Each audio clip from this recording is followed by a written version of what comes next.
Hey cuties, I'm Lanikia and you're watching What Happened on the Soaps. This is the Young and the Restless edition.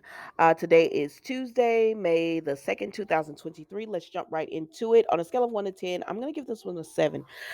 We see Kyle and Summer. Summer is still stressed out because she's lying. She's lying to cover up what Phyllis has done. And she can't tell Kyle about this. And he's being so sweet and she's giving him hugs. And everything is he's feeling like, oh my gosh, you seem so much better. What was your meeting about the other day where you said you had to go take care of something? And she won't tell him, but he's pushing her to tell. But she's like, no, I just want to sit here and be with you. And then he says, what do you need? And so they talk about food. And he was like, Tracy, I said, what? And she said, Kyle, if you want food, you need to get up and get it. I know that's supposed to make Kyle endearing, but I don't know. I don't like Kyle. So I was just like, what a jerk. But anyways, while he's doing that, she thinks about Phyllis and everything that's went on and how Phyllis said, I just need time. If you need to decide, are you going to be on my side or Diane's side? And she runs out of the house. I don't know where she went. I guess to look for Phyllis. So then we see Adam goes over to Sally, right? And when he goes over to Sally, he's talking to her. She's like, what do you want? Are you supposed to escort me? And he was like, I don't know what you're talking about. She said, Victor, he summoned me. And he said, did he ask or did he tell? She said, he told. And he was like, ugh. So he wants to go with her, and she says no. She wants to be able to take care of it herself. But why did he come over? He said because he wants to start a trust. And he just lets her know our baby can have anything she wants. Financially, she won't ever have to worry about anything because the name carries weight, and he has money. And she tells him thank you for that. And they have a pleasant meeting, but she says I gotta go. I gotta meet with Victor. And he says okay. So then we see Nick and Nikki talk, and she says, no one will raise a better baby better than you, especially a girl. And she tells him, but Sally and Adam do have chemistry. He said, whose side are you on? She says, I'm on your side, but I'm just saying they do have chemistry, and it would make it a lot easier if she was with him than being with you. But he don't want to hear that, and so Nikki lets it go, and they decide to focus on the deal, right? And then Nick comes in. Excuse me, Adam comes in, and Nikki does congratulate him on the girl and all that, and he tells her thank you. So then Nick is just like, "What you doing here, Adam?" And he says, "It's not about business; it's personal." Even though he thinks that both of them could run McCall together, but it's not about business; it's personal. And he says, he was over there to Sally's, and Nick was like, "Why?" He said, "Because I wanted to about the trust. I'm not trying to overstep boundaries or anything like that." And he said, but when I was over there, she told me she had a meeting with Victor at Society. So Nick was about to run right over there. He said, Adam said, no, you can't do that. He was like, why? He said, because she wants to know, she wants us to trust that she can handle this herself. He said, I thought about going over there, paying a waiter, eavesdrop, find out what Victor wanted, but I didn't because we have to trust Sally that she can take care of herself. He said, now you can go to her afterwards. And Nick said, do damage control. He was like, yes.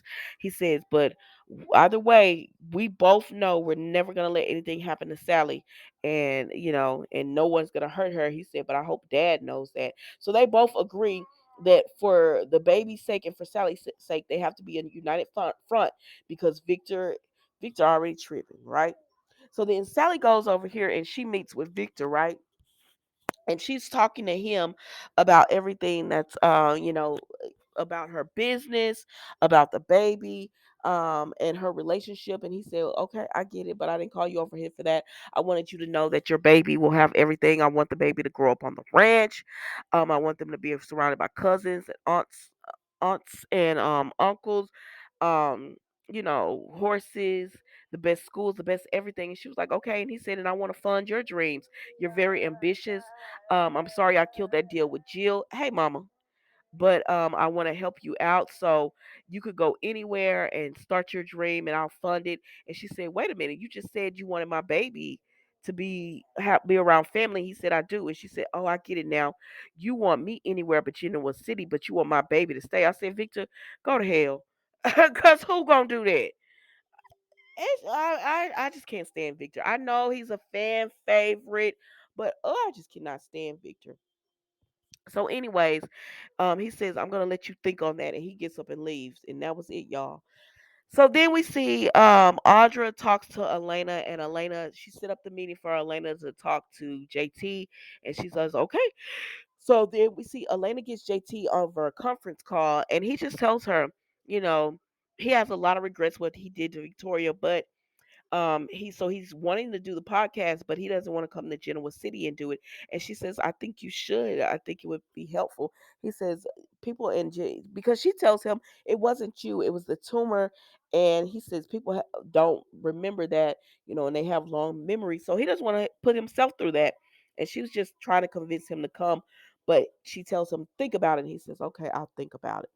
So then she talks to Audra because Audra done ran herself back over. Audra looks pretty. I like her hair. And so she ran herself back over, and Elena says, I can't. He's in a good place, and he's just a sweet guy, and I don't want to use him for my relationship. And she said, but Victoria would see her ex and she would leave Nate alone. And she says, yeah, but I don't want to bring him into my relationship. So I'm going to do what I should do. And Audra's like, what you about to do? And she said, I'm going to go to LA and confront this whole thing. And she was like, okay, girl. And then Audra smiles as Elena leaves off. I said, oh, Elena ain't got no friends. So then we go over here to Nate and Victoria, and they all in bed, and he's feeling bad about what he's done. He does not feel bad about what he's done. He just said right woman, wrong time. I said, well, baby, if I was Elena, I'd be like, well, keep the right woman. If that's how you feel, don't be with me out of what pity, because you don't want to be completely evil and a horrible person. You don't want to be seen as that, so you want to stay with me out. No, thank you. And so Elena is just like, excuse me, Victoria is just like, oh, if I had a time machine. And then they're talking about, okay, so we can't be in a room alone together. We always have to have a chaperone.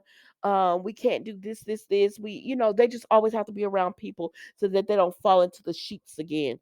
And he said, so what you gonna do when you thinking about what we did and you blush? And she said, I'm just gonna have to cover it up. He said, I'm not know how. No, thank you. Nate and Victoria, horrible people, horrible. And then so she said, I'm gonna go take a shower. Don't join me and don't look. Well, why don't you take the robe off in the shower? She take the robe off in the bedroom and walk to the shower naked. Girl, shut your butt up. And Nate peeking and stuff. Oh, just makes me sick. That was the Young and the Restless today, guys. Don't forget to like, comment, and subscribe to the channel. And I will see you tomorrow for an all new episode of What Happened on the Soaps, the Young and the Restless edition. Thank you so much for watching. Goodbye.